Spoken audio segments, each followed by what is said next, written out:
दिल्ली में 62 लाख गाड़ियों पर खतरा मंडरा रहा था और उसी दौरान एयरफोर्स के रिटायर एयर मार्शल ने दिल्ली की मुख्यमंत्री रेखा गुप्ता से चंद सवाल कर लिए, चंद बातें कही, ऐसा तर्क दिया कि नकाब हट गया। रेखा गुप्ता के इरादों को एयरफोर्स के उस अधिकारी ने पूरी तरह से डिकोड कर दिया।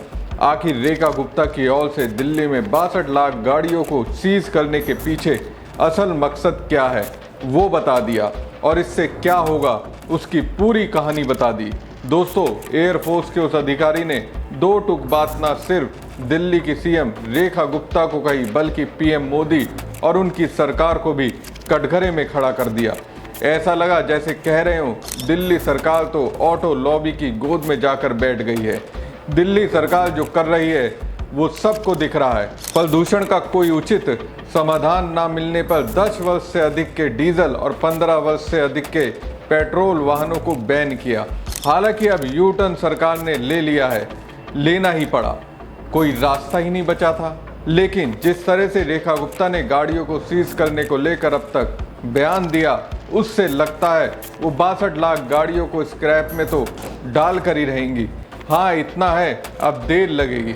अब मुझे समझ नहीं आता रेखा गुप्ता की अगुवाई वाली दिल्ली सरकार ने ये फैसला क्यों लिया, जबकि कंस्ट्रक्शन डस्ट और पराली दिल्ली में सर्दियों में होते प्रदूषण का सबसे बड़ा कारण है। उन कारणों पर सीएम रेखा गुप्ता शायद कुछ भी नहीं कर पाए क्योंकि इनके वश का लगता नहीं है कि वो पंजाब हरियाणा के किसानों को समझा सके।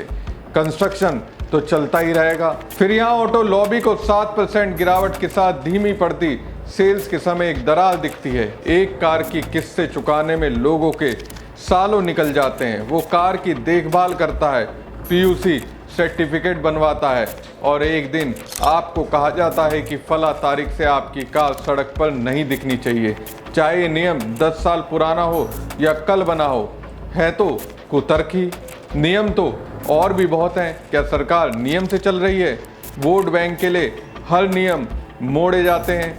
कार वाला कभी वोट बैंक नहीं होता, वो मिडिल क्लास होता है। यहाँ कॉम्प्रोमाइज नेता कभी ई व्हीकल को लेकर बकलोली करते हैं, कभी कारों को स्क्रैप करने की योजना लेकर आते हैं।